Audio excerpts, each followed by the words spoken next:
تو یہ کس طریقے سے چلتے ہیں؟ ہاؤنا۔ ہاؤنا ہوتا ہے بڑی نرمی کے ساتھ، بڑی عاجزی اور انکساری کے ساتھ، اور بڑی متانت اور وقار کی چال کے ساتھ چلتے ہیں۔ یعنی ان کا زمین سے گزر نادانی کی چال سے نہیں ہوتا، نادانی کے ایکٹ سے نہیں ہوتا، جاہلوں کے رویے سے نہیں ہوتا۔ ان کی چال میں وہ متانت اور وہ وقار ہوتا ہے، ان کی چال میں وہ آہستگی اور وہ عاجزی ہوتی ہے کہ ان کو چلتے دیکھ کے آپ کو محسوس ہوتا ہے یہ بندے خواہشوں کے یا دنیا کے یا شیطان کے یا نفس کے نہیں ہیں، یہ رحمان کے بندے ہیں۔ اس لیے کہ یہ کھڑا ہونا، یہ چلنا اور زمین کے اوپر اس طریقے سے گزرنا، یہ رحمان کے بندوں کی ہی صفت ہو سکتی ہے، یہ انہی کا ہی طریقہ ہو سکتا ہے۔ تو یہ کہہ لیں کہ سب سے پہلے جو طریقہ بتایا گیا، جو آپ کی زمین کے اوپر گزرنے کی چال ہوتی ہے یا رفتار ہوتی ہے، اس کو بھی رفتار کو بھی دیکھ لیجئے۔ حدیث مبارکہ کی روح سے آپ کو ملتا ہے، نہ آپ کی چال میں بہت زیادہ تیزی ہو اور نہ بہت زیادہ آہستگی ہو، یعنی میانہ روی کے ساتھ ہو، نہ اس میں غرور اور تکبر جھلکے اور نہ کہہ لیجئے اس کے اندر اس طریقے کی ضد یا اکڑ نظر آئے، یعنی اللہ کی نعمتوں سے گزرتے ہوئے اور اللہ کی رضا کے اوپر سر کو جھکاتے ہوئے، نگاہوں کو جھکاتے ہوئے اور اللہ کے بتائے ہوئے طریقے کے مطابق اس راستے سے گزرتے جائیں۔ ایک حدیث مبارکہ آپ کے ساتھ شیئر کروں گی۔ میرے نبی صلی اللہ علیہ وآلہ وسلم نے ایک حدیث مبارکہ آئی تھی کہ جب بھی تمہارا گزر ہو جائے بازاروں سے یا رستوں سے تو پھر کیا کیا کرو؟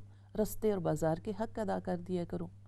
صحابہ اکرام کی جماعت نے پوچھا تھا، اے نبی صلی اللہ علیہ وآلہ وسلم، رستے کا حق کیا ہوتا ہے؟ آپ صلی اللہ علیہ وآلہ وسلم نے فرمایا، رستہ چلتے ہوئے تکلیف دہ چیز، کانٹے دار کوئی جھاڑی یا کہہ لیجئے جو نقصان دہ معاملہ ہو، اس کو رستوں سے ہٹا دیجئے، لوگوں کے لیے رستہ ہموار کر دیجئے۔ تکلیف دہ چیزوں کو رستوں سے ہٹا دینا، یہ رستے کا حق ادا کرنا ہوتا ہے۔ اس کے بعد دوسرا کیا بتایا آنکھوں کو جھکا کے گزرا کیجئے، یہ رستوں کے حق ہوتے ہیں۔ اس کے بعد کیا بتایا؟ جہاں سے گزریے وہاں پہ سلام کہہ دیا کیجئے، یہ رستے کا حق ہوتا ہے۔ تو اس طریقے سے جب میرے نبی صلی اللہ علیہ وآلہ وسلم کے بتائے ہوئے اسلوب ہماری زبانوں اور ہمارے عملوں سے جاری ہو جائیں گے تو آپ کی رفتار میں متانت اور وقار آ ہی جائے گا۔ اللہ کی کتاب کہتی ہے، اس کے بعد دوسری صفت ان کی کون سی ہے؟ دوسری صفت یہ کہ وَإِذَا خَاطَبَهُمُ الْجَاهِلُونَ قَالُوا سَلَامًا۔ جب مخاطب ان کا کون ہوتا ہے یا ان کا خطاب کن سے ہوتا ہے؟ جاہلون۔ آپ جانتے ہیں عقل کا متضاد ہوتا ہے جاہل، عاقل اور جاہل۔ یعنی ایک وہ ہوتا ہے، عاقل کس کو کہا جاتا ہے؟ آسان لفظوں میں آپ کہہ لیجئے جس نے اپنے زندگی کے تجربے، اپنی تعلیم، لوگوں کے مشاہدے اور کہہ لیجئے اپنے حواس ہمسا کو استعمال کیا، اور استعمال کرنے کے بعد جو عقل کو سیکھا ہے، جو چیزیں سیکھی ہیں اور اپنے لیے اچھائی کو سلیکٹ کیا ہے، اس کو عقل کہا جاتا ہے۔ جاہل اس کا اپوزٹ ہوتا ہے، یعنی جس نے نہ تجربات سے کوئی فائدہ اٹھایا، نہ مشاہدات سے اٹھایا، نہ حواس ہمسا کے استعمال سے اس کے اوپر کسی چیز نے کوئی اس کے علم میں اضافہ کیا۔ تو کہہ لیجئے جب ان لوگوں سے، اس طرح کی محفلوں سے، اس طرح کے رستوں سے، اس طرح کی راہ گزروں سے گزر ہو جائے تو جو رحمان کے بندے ہوتے ہیں ان کا گزر کس طریقے سے ہوتا ہے؟ قالوا سلاما۔ وہ سلامتی کے ساتھ گزر جاتے ہیں اور سلام کہتے ہیں۔ یہ بڑا خوبصورت سا معاملہ آتا ہے، یعنی سلامتیوں کے ساتھ گزر جانا، اپنے لباس اور اپنے کردار کو اس اثر سے داغدار نہ کرنا، اور دوسروں کو بھی سلامتی دینا، یعنی دوسروں کو بھی کوئی نقصان نہ پہنچانا۔ ہاں، وہ محفل، وہ رستہ، وہ راہ گزر اگر آپ کی مناسب نہیں ہے یا آپ کی مناسبت کی نہیں ہے تو آپ اس رستے کو تبدیل کر دیجئے، آپ وہاں سے چلے جائیے اور سلامتیوں کے ساتھ چلے جائیے۔ یہ سب سے پہلی صفت جو رحمان کے بندوں کی بتائی گئی ہے کہ اپنی چال میں متانت اور اپنی چال میں عاجزی لے کے آئیے، اور اگر جاہلوں سے خطاب ہو جائے، اگر کہیں پہ مخاطب ہو جائیں تو آپ کو سلامتی کے ساتھ اپنے آپ کو بچا کے وہاں سے نکل جانا ہے، اپنے آپ کو بالکل صحیح طریقے سے حفاظت کے ساتھ رکھنا ہے، یعنی وہ چیزیں اور وہ رویے یا وہ اثرات آپ کو ڈیمیج نہ کریں، آپ کو نقصان نہ پہنچائیں۔ اب آگے آ جائیے، دوسری آیت کو دیکھیے، دوسری صفت ان کی کون سی بتائی جا رہی ہے؟ وَالَّذِينَ يُبِيتُونَ لِرَبِّهِمْ سُجَّدًا وَقِيَامًا۔ اللہ کا قرآن کہتا ہے ان کی دوسری صفت یہ ہوتی ہے وَالَّذِينَ يُبِيتُونَ، یہ لوگ کیا کرتے ہیں؟ یبیتون ہوتا ہے، آپ اردو میں لفظ بولتے ہوتے ہو، بیتاتے ہیں اپنے وقت کو۔ کون سے وقت کو؟ یہ کہہ لیجئے اپنی راتوں کو، اپنے رات کے پچھلے پہر کو، اپنے سحری کے اوقات کو کہاں بتاتے ہیں؟ لربہم سجدن وقیاما، یہ اپنے رب کے آگے سجدے اور قیام میں بتاتے ہیں۔ یہ بڑی خوبصورت سی بات لگتی ہوتی ہے۔ آپ جانتے ہیں کہ نوافل عبادات میں سے یہ ایک ایسی نفل عبادت ہے جس کا تذکرہ اللہ کے قرآن میں آتا ہے، اور ایک بار نہیں کئی بار آتا ہے، جس کو آپ تہجد کہتے ہیں۔ تہجد کے لیے بھی کچھ احادیث مبارکہ بھی آپ کو ملتی ہیں کہ وہ کون سا پہر ہے جس پہر میں اللہ رب العزت کا نزول آسمان دنیا پہ ہوتا ہے اور میرے رب کی طرف سے ندا آتی ہے، کوئی ہے بخشش کا طلبگار؟ کوئی ہے مجھ سے کوئی مانگ رہا ہو میں اس کو عطا کروں، جو وہ چاہتا ہے میں اس کو دوں؟ تو کہہ لیں کہ یہ وہ وقت ہوتا ہے جب اللہ رب العزت اللہ اپنے بندوں کے اوپر نعمتیں نچھاور کرنے کے لیے تیار بیٹھا ہے۔ ضرورت کیا ہے؟ آپ کے دامن کو پھیلا دینے کی۔ آپ اس وقت اٹھ جائیے اور اس وقت اپنے رب کے آگے اپنی جھولی کو پھیلا دیجیے۔ اکثر فقہاء اور علماء کہا کرتے ہیں اگر آپ حاجت مند ہیں تو پھر آپ ضرور رات کے تیسرے پہر میں اٹھ کے تو اپنی حاجتیں اپنے رب کے آگے رکھو گے۔ اگر آپ اس وقت نہیں اٹھ رہے اور اپنی حاجت بیان نہیں کر رہے تو اس کا مطلب ہے کہ آپ کو کوئی اتنی حاجت نہیں ہے۔ اگر حاجت ہے تو اس وقت ایک خاص معاملہ ہے جو اللہ رب العزت کی طرف سے عطا کا معاملہ ہے۔ اب تھوڑا سا اس بات کو دیکھ لیجئے کہ اس میں سجدے اور قیام کی بات آتی ہے۔ تہجد کا مقام اور معاملہ، اور وہ اس لیے اتنا زیادہ کہا گیا اور بتایا گیا کہ اس میں کون سے ایسے معاملات ہیں؟ آپ کے رب نے آپ کے اوپر کچھ فرائض دیے ہیں، آپ اپنے پورے دن کے معاملات کو اللہ کے فرائض ادا کرنے پہ اگر صرف کرتے ہو یا لگا دیتے ہو، اسی طریقے سے چاہے فجر کی بات ہو، چاہے ظہر کی بات ہو، چاہے عصر کی بات کریں، چاہے مغرب کی بات کریں، چاہے عشاء کی بات کریں یا صبح و شام کے اذکار کی بات کریں، تو اللہ رب العزت کی طرف سے لگائے گئے فرائض ہیں۔ جب اللہ رب العزت نے جہاں پہ جو سجدہ آپ کو حکم دیا تھا آپ نے وہ سجدہ کر دیا، جہاں پہ قیام کا حکم دیا تھا قیام کر دیا، جس سورج کے وقت کے اتار چڑھاؤ کے ساتھ آپ کو فرائض کے حکم دیے تھے آپ نے وہ ادا کر دیے، الحمدللہ فرائض آپ نے مکمل کیے۔ جو اللہ کا بندہ اللہ کی رضا کے لیے اور اللہ کے حکم کے مطابق اپنے فرائض مکمل کر لے، اور فرائض مکمل کرنے کے بعد اب اس کے لیے آپشنل آ گیا کیا کہ وہ چاہے تو ساری رات سویا رہے، عشاء کے وقت سوئے اور فجر کے وقت اٹھ جائے، چاہے تو اپنے سکون کو، اپنی نیند کو اور اپنے اس وقت کو میرے رب کے ساتھ بتانے کے لیے رات کے تیسرے پہر میں اٹھ جائے۔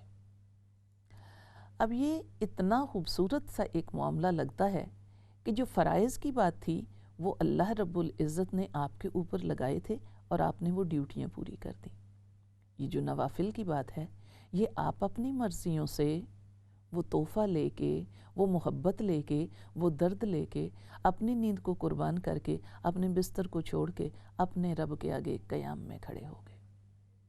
میرے رب کا وہ بندہ جو اس کے فرائض پورے کرنے کے بعد اس کی محبتوں میں پوری رات نہ سو سکے اور اس کی محبتوں میں رات کے تیسرے پہر کو اٹھ کے قیام میں کھڑا ہو جائے، سجدے میں کھڑا ہو جائے، تو اب خود ہی یقین کر لیجئے یہ وہی پھر معاملہ آتا ہوتا ہے، خود ہی کو کر بلند اتنا کہ ہر تقدیر سے پہلے خدا بندے سے خود پوچھے بتا تیری رضا کیا ہے۔ یہ وہ معاملہ ہے کہ جس وقت انسان اپنے رب کے آگے ایسا کھڑا ہو کہ اللہ رب العزت اس کے اوپر اپنی نعمتیں نچھاور کرنے لگ جائے کہ یہ میرا بندہ فرائض پورے کر کے اب مجھ سے محبتیں کرنے کے لیے، اور وہ وقت جو میں نے اس کو دیا، دن کا وقت آپ نے اپنے رب کو دیا جو فرائض آپ کے اوپر تھے، تہجد کا وقت آپ کے رب نے آپ کو دیا ہے، کہ یہ اب میں تمہارے لیے آ کے بیٹھ گیا، اس لیے کہ تم دن کو سارے معاملات میں مشغول تھے۔ یہ میں نے اپنے بندے کو وقت دیا ہے اس طریقے سے کہ جو یہ چاہتا ہے میں اس کو عطا کروں۔ تو یہ میرے رب کی طرف سے آپ کے اوپر محبتیں نچھاور ہونے کا وقت ہوتا ہے، محبتیں سمیٹنے کا وقت ہوتا ہے۔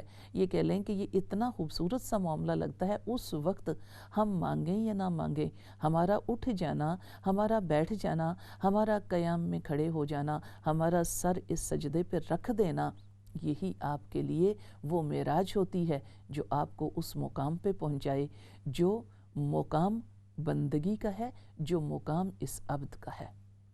اور اسی کے اوپر ہی علامہ اقبال نے کچھ الفاظ لکھے تھے اور بڑے خوبصورت لگتے ہوتے ہیں شیئر کرنا۔ کیا لکھا تھا انہوں نے؟ فرشتہ کہنے سے میری توہین ہوتی ہے، میں مسجود ملائک ہوں، مجھے انساں ہی رہنے دو۔ یہ آپ کو اللہ رب العزت نے جو انسانیت کا شرف دیا ہے، اور اس کی یہ معراج بنتی ہے جب بندہ فرائض پورے کر کے اپنے رب کے آگے اپنی راتوں کو اور اپنی نیندوں کو اور اپنے سکون کو اس کے سجدے اور قیام میں بتانے لگ جائے۔ تو اسی طریقے سے یہ وہ خاص وہ گروہ، خاص وہ دستہ ہے جو عباد الرحمن کہلاتا ہے۔ اگر عباد الرحمن کے گروہ میں شامل ہونا ہے تو یہ انہی کی صفات ہم شیئر کر رہے ہیں۔ ہم نے کوشش یہ کرنی ہے کہ ہم نے اپنے اندر ان صفات کو پیدا کرنا ہے اور ان کو لے کے آنا ہے۔ اگلی آیت کو دیکھ لیجئے، اگلی صفت کون سی بتائی جا رہی ہے؟ وَالَّذِينَ يَقُولُونَ رَبَّنَا، اور یہ لوگ کیا کرتے ہیں؟ یقولون، یہ کہتے ہیں، یعنی دعائیں مانگنا، اپنے رب سے مانگتے ہیں، کہتے ہیں رَبَّنَا اصْرِفْ عَنَّا عَذَابَ جَہَنَّمَ ان عذابها کان غراما۔ اللہ کا قرآن کہتا ہے یہ لوگ کیا کہتے ہیں؟ یہ کہتے ہیں اے رب ہمارے، جہنم کے عذاب کو ہم سے دور کر دے، اس عذاب کو ہم سے پھیر دے، اللہ اس عذاب سے ہمیں بچا لے۔ یہ جو جہنم کا عذاب ہے، ان عذابها کان غراما، اللہ کا قرآن کہتا ہے کہ یہ کیا دعا مانگتے ہیں؟ یہ دعا مانگتے ہیں اللہ ہمیں اس عذاب سے بچا، اس لیے کہ یہ عذاب جو ہے انسان کے پیچھے لگا ہوا ہے، یہ چمٹ جانے والا، یہ پکڑ لینے والا، یہ نگاہ اوپر رکھنے والا ہے۔ تو اس لیے اللہ رب العزت سے یہ دعا مانگتے رہتے ہیں اے اللہ کریم ہمیں اس جہنم کے عذاب سے محفوظ رکھ لے، اللہ ہمیں اس عذاب سے بچا لے۔ تو یہ جو دعائیں مانگنا سکھایا گیا، یہ بھی کہہ لیجیے کس کی صفت آئی؟ رحمان کے بندوں کی صفت ہوتی ہے۔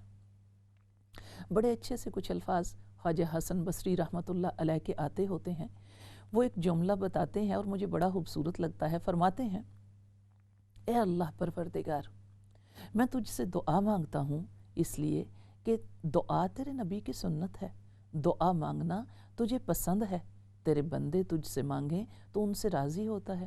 میں اس لیے تجھ سے دعائیں مانگتا ہوں اور اپنی دعاؤں کو طویل اور طوالت دے دیتا ہوں، نہیں تو میری یہ اوقات کہاں کہ میں تجھے بتاؤں کہ مجھے یہ دے دے اور مجھ سے یہ روک لے، مجھے یہ چاہیے اور مجھے یہ نہیں چاہیے، میری یہ اوقات کہاں؟ وہی کہہ لیجئے دعا مانگنا عبادت ہے، دعا مانگنا عبادت کا مغز ہے۔ تو یہ قرآن میں عباد الرحمن کی صفت بتائی گئی ہے، وہ اپنے رب سے مانگتے ہوئے نہیں تھکتے ہیں، پر لوگوں کے آگے، مخلوق کے آگے، دنیا کے آگے سوال نہیں رکھتے۔ وہ محتاج صرف ایک در کے ہوتے ہیں، وہ فقیر ہیں، اور فقیر وہ ہوتا ہے جو ایک در کا ہو، بیکاری نہیں بنتے، در در کے اوپر اپنی حاجت کو نہیں رکھتے۔ ان کے پاس ایک ہی حاجت روا ہوتا ہے جو کائنات کی حاجتیں پوری کرتا ہے۔ تو اسی طریقے سے اللہ کے بندے، رحمان کے بندے جو اپنے رب سے یہ دعائیں مانگتے رہیں کہ اللہ پروردگار ہمیں جہنم کے عذاب سے بچا لے۔ اس کے بعد اگلی آیت آ رہی ہے، اگلی صفت بیان کی جا رہی ہے انہا ساءت مستقر و مقاما۔ یہ ابھی اسی بات کو بتایا جا رہا ہے یہاں پہ۔ یہ کون سی بات؟ یعنی جہنم کی بات ہو رہی ہے کہ اللہ ہمیں جہنم کے عذاب سے بچا، اس لیے کہ انہا ساءت مستقر و مقاما، یہ اس کے اندر گزاری گئی ایک گھڑی، ایک ساتھ بھی بہت برا ہے، اور اس کے اندر مستقر چاہے کہ تھوڑی دیر کے لیے قرار پکڑا جائے مقامہ، چاہے تھوڑی زیادہ دیر کے لیے وہاں پہ ٹھہرا جائے، یہ دونوں ہی معاملے جو ہیں، چاہے وہاں پہ قرار پکڑنا، چاہے تھوڑی دیر کے لیے ٹھہرنا، چاہے زیادہ دیر کے لیے ٹھہرنا، یہ ہے ہی بہت برا سا ٹھکانہ۔ یہاں پہ تھوڑا مقام بھی اور زیادہ بھی برا سا ٹھکانہ ہے۔ اللہ ہمیں اس میں جانے سے، اس میں قرار پکڑنے سے، اس میں ٹھہرنے سے اللہ ہمیں بچا لے۔ اس کے بعد رحمان کے بندوں کی اگلی صفت کی طرف چلتے ہیں اور دیکھتے ہیں کہ وہاں پہ کون سا معاملہ آ رہا ہے۔ یہاں پہ بڑی خوبصورت سی ایک بات ہے جو ہماری اور جو رحمان کے بندوں کی صفات ہیں وہ دن رات کے معاملے ہیں، اسی طریقے سے ان کے اسلوب ہیں، اسی طریقے سے یہاں پہ اگلے اسلوب کی بات ہو رہی۔ وَالَّذِينَ إِذَا أَنفَقُوا لَمْ يُسْرِفُوا وَلَمْ يَقْتَرِفُوا لم یسرفوا ولم یقتروا وکان بین ذلک قواما۔ بڑی خوبصورت سی آیت ہے اور بڑی خوبصورت سی ایک صفت بیان کی جا رہی ہے۔ یہ کون سی ہے؟ یہ صفت اللہ کریم فرماتے ہیں کہ یہ لوگ کیا کرتے ہیں، اب ان کی زندگی کے معاملات جن کے ساتھ ان کا لین دین یا خرچ کرنا وہ چلا ہوا ہے۔ انفقوا نفقہ سے ہوتا ہے جس کا مطلب ہوتا ہے خرچ کرنا۔ والذین، ان لوگوں کا، نفقہ خرچ کرنا کیسا ہے، یہ کس طریقے سے زندگی کے معاملات کو چلاتے ہیں اور ان چیزوں کو خرچ کرتے ہیں۔ کہہ لیجئے جو بتایا گیا لم یسرفو، یہ اسراف نہیں کرتے۔ بات یہاں پہ کہیں نہیں جائیے گا، چھوٹا سا ایک وقفہ ہے، وقفے کے بعد واپس آئیں گے۔ بڑی ضروری سی آج کی گفتگو ہے، رحمان کے بندوں کی صف میں شامل ہونا ہے۔ ملتے ہیں ایک چھوٹے سے بریک کے بعد، کوشش کیجئے، انتظار میں بیٹھیے۔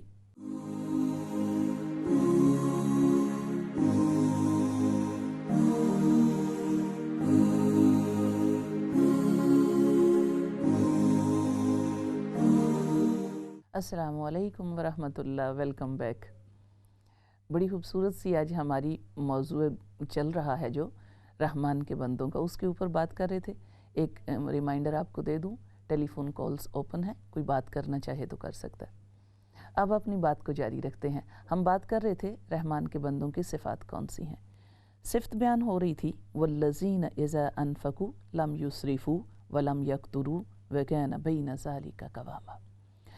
اور جب یہ لوگ خرچ کرتے ہیں، لم یسرفوا، یہ اسراف نہیں کرتے۔ اسراف حدوں سے تجاوز کرنا، یہ حدوں سے تجاوز نہیں کرتے، یہ حدوں کو نہیں توڑتے۔ اس کے بعد ولم یقتروا، اور نہ ہی یہ تنگی کرتے ہیں، نہ ہی یہ کمی یا کنجوسی کرتے ہیں۔ کرتے کیا ہیں؟ وَكَانَ بَيْنَ ذَلِكَ قَوَامًا، یہ درمیان کی راہ پہ قوامہ، درمیان کے مقام پہ قوام رہتے ہیں، یعنی کھڑے رہتے ہیں، اس کو قائم رکھتے ہیں۔ یہ بڑا جاننے والا معاملہ ہے، یعنی جب بھی اللہ کی راہ میں، یا کہہ لیجئے کہ ان کے دنیا کے معاملات ہیں، جو بھی ان کے اسلوب ہیں، ان کو نہ تو حدوں سے تجاوز کرتے ہیں، نہ اسراف کرتے ہیں، اور نہ ہی بخل کے ساتھ، بخیلیوں اور کنجوسیوں کے ساتھ ان کو گزارتے ہیں۔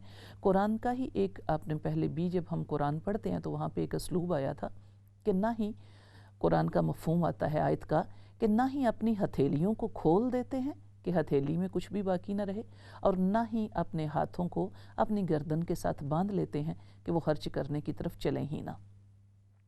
اور جب قوام کے الفاظ آتے ہیں، یہ بھی بڑے جاننے والے ہوتے ہیں کہ قوام کا مطلب ہوتا ہے اپنی حالت کو برقرار رکھنا، یعنی ایسا نہیں ہے کہ کبھی ایک دفعہ تو اپنے اسلوب کو بہتر کر لیا کہ اسراف نہیں کیا یا بخل نہیں کیا، کنجوسی نہیں کی، ایک دفعہ میانہ رویہ کسی ایک کام میں کر لی، پر کسی دوسرے کام میں اسی طریقے سے پھر اس کے اپوزٹ ہو گئے۔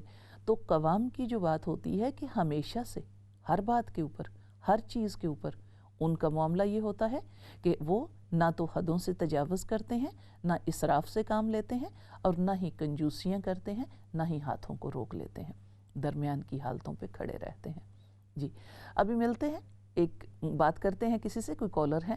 جی السلام علیکم۔ وعلیکم السلام، کیسی ہو باجی، ٹھیک ہو؟ الحمدللہ، اللہ کا شکر۔ آپ کا پروگرام ماشاءاللہ بہت اچھا ہے، الحمدللہ۔ ہمارے لیے دعا کرنا۔ اللہ پاک آپ کے لیے آسانیاں فرمائے۔ جی میں نے خواب کا پوچھنا تھا۔ اچھا، خواب کا نارملی پتہ ہے، آپ جانتے ہوگے کہ کوئی خوابوں کی تعبیر کا پروگرام بھی ہوتا ہے؟ جی وہ پتہ ہے مجھے، تو پھر تھوڑا سا آپ بتا دیں پلیز۔ نارملی میں خواب کی تعبیر کرتی بھی نہیں ہوتی، تو اس لیے کوشش یہ کریں کہ، اور یہ دن کا بھی کچھ معاملہ تھوڑا سا خواب کا پتہ بڑا خاص طور پہ ہوتا ہے کہ کس وقت پوچھنا ہے، کس سے پوچھنا ہے، کس طریقے سے آپ نے کرنا ہے۔ تو اگر تو ایک آسان سی بات آپ کو بتا دوں کہ اگر آپ کا کوئی خواب اس طریقے کا ہے کہ آپ کو اس کا ڈر یا خوف لگتا ہے، یا آپ کو لگتا ہے کہ کہیں آپ اس مشقت میں شامل نہ ہو جاؤ یا پریشان کن ہے، تو آپ کے لیے اس کا طریقہ اسلوب میرے نبی صلی اللہ علیہ وآلہ وسلم نے بتایا کہ اس خواب کے بارے میں صدقہ کر دیا کیجئے، کہ آپ اللہ کی راہ میں چاہے نوافل ادا کر دیں، چاہے مال کا صدقہ کر دیں، چاہے وہ صدقہ کر دیں، اور دعائیں بھی آپ کو بتائی گئی ہیں کہ وہ دعا پڑھ کے تو اللہ سے دعا مانگ لیا کیجئے کہ اللہ پاک ہمیں اس خواب میں دیکھے گئے شر سے بچا کے رکھنا، اس سے محفوظ رکھنا، اور صدقہ اللہ کی راہ میں دے دیجئے۔ اسی طریقے سے کوئی اچھا خواب دیکھتے ہیں، کوئی خوشی کی خبر لگتی ہے یا دل کو سکون آتا ہے، تو تب بھی آپ کے لیے شکرانے کا ہی مقام ہے، تب بھی اٹھیے، وضو کیجئے، اپنے رب کے آگے سجدہ ریز ہو جائیے۔ تو یہ دو معاملات جو احادیث رسول کے مطابق آپ کو آسان سے بتائے جاتے ہیں، کوشش کیجئے اسی طریقے سے ان کے اوپر عمل کیجئے، آپ کے لیے بہت آسان ہو جائے گا انشاءاللہ۔ جی ایک اور کالر موجود ہیں۔ جی السلام علیکم۔ وعلیکم السلام۔ آپ بہت اچھا پروگرام کرتی ہیں، لیکن آج میں نے مس کر دیا، ابھی ٹی وی لگا ہے، تو آپ کا ٹاپک کیا ہے پلیز؟ آج کا ٹاپک جو ہے عباد الرحمن ہے، سورہ فرقان کی آخری آیات ہیں کہ رحمان کے بندوں کی صفات کیا ہیں۔ میں یہی کہوں گی کہ آج کل مسلمان جو ہیں وہ رحمان کے بندے بننے کے بجائے ڈالر کے بندے اور پاؤنڈ کے بندے بن چکے ہیں۔ بڑے افسوس، صحیح کہہ رہی ہیں آپ، افسوس سے ہی کہنا پڑتا ہے، اللہ پاک ہماری اصلاح فرما دے۔ اسی لیے وہی کہہ لیجئے، کوشش کر رہے ہیں، ریمائنڈر دیتے رہیں کہ دنیا کے بندے نہ بنیے، خواہشوں کے بندے نہ بنیے، رحمان کے بندوں کی صفات اپنے اندر پیدا کیجئے۔ جی اللہ کی کتاب نے کہا تھا کہ کیا ہے، والذین لا يدعون مع اللہ الہا آخر ولا يقتلون النفس التي حرم اللہ الا بالحق ولا يزنون ومن يفعل ذلك يلقى اثاما۔ اگلی صفت بیان ہو رہی ہے رحمان کے بندوں کی۔ ہم نے بات کی تھی کہ وہ اسراف نہیں کرتے ہیں اور وہ کنجوسی بھی نہیں کرتے، درمیان کی راہ پہ کھڑے رہتے ہیں۔ اگلی صفت بیان ہوئی ہے والذین لا يدعون مع اللہ الہ آخر، یہ اللہ کے ساتھ کسی اور کو الہ نہیں بناتے۔ الہ کی بات آئی ہے، اللہ تو اللہ کا ذاتی نام ہے، الہ معبود ہوتے ہیں، معبود وہ ہوتے ہیں جن کی بندگی کی جائے، جن کی عبادت کی جائے، جن کی غلامیاں کی جائیں۔ وہ اللہ کے سوا کسی کی نہ بندگی کرتے ہیں، نہ عبادت کرتے ہیں، نہ غلامی کرتے ہیں، وہ صرف اور صرف رحمان کے بندے ہوتے ہیں۔ وہ رب کی بات رب کے آگے، اور وہ جو عبادت ہے، چاہے وہ لسانی ہو، چاہے وہ قلبی ہو، چاہے وہ روحانی ہو، چاہے وہ مالی ہو، وہ رحمان کی ہی ہوتی ہے اور رحمان کے لیے ہوتی ہے۔ ایک اور کالر موجود ہیں۔ جی السلام علیکم۔ جی کوئی کالر موجود ہیں؟ ہیلو السلام علیکم۔ وعلیکم السلام۔ بیٹی مجھے ایک بات پوچھنا ہے، مجھے ایک بات جی کہ ہم لوگ جو فاتحہ خوانی کرتے ہیں تو ہم لوگ ہماری حضور صلی اللہ علیہ والدین کو والد کو ہدیہ پہنچ سکتے ہیں؟ آپ جب بات کرتے ہیں تو پلیز ٹی وی کی آواز کو بند رکھیں گے تو پھر مجھے سمجھ آنے میں ذرا صاف ہو جاتی ہے، کلیئر ہو جاتی ہے، نہیں تو مجھے سمجھ نہیں آ رہی ہوتی۔ نارملی مجھے یہی لگا کہ آپ پوچھ رہے ہیں کہ جو آپ اللہ کا ذکر کرتے ہیں یا دعا کرتے ہیں یا آپ کہہ لیجئے نیکی کی طرف قدم اٹھاتے ہیں، اگر وہ سنت کے مطابق ہیں تو الحمدللہ ثم الحمدللہ قابل قبول بھی ہیں اور عمل صالح بھی ہیں۔ اگر سنت کے مطابق نہیں تو پھر ان کو ضرور چیک کیجئے۔ جی اصالِ ثواب کے لیے بھی وہی کہہ لیں کہ جو بھی آپ نے عمل جس طریقے سے آپ کے نبی صلی اللہ علیہ وآلہ وسلم نے سکھایا ہے کہ کس طریقے سے کرنا ہے، اس طریقے سے آپ کریں گے تو الحمدللہ ان کو جاتا ہے، اولاد صدقہ جاریہ ہے اپنے گزرے ہوئے بزرگوں کے لیے، آبا کے لیے، اپنی پوری نسل کے لیے۔ اللہ تعالی ہمیں اچھے عمل کرنے کی توفیق دے، نیک رستوں کے اوپر قدم رکھنے کی توفیق دے۔ یہ ہم صدقہ جاریہ ہی ہیں اپنے ان بزرگوں اور بڑوں کے لیے۔ اللہ کا قرآن کہتا ہے کہ وہ کیا کرتے ہیں، اللہ کے ساتھ کسی اور کو الہ نہیں بناتے۔ اس کے بعد کیا تھا، وَلَا يَقْتُلُونَ النَّفْسَ الَّتِي حَرَّمَ اللَّهُ، وہ کسی جان کو قتل نہیں کرتے جس کو اللہ نے حرام کر دیا ہے۔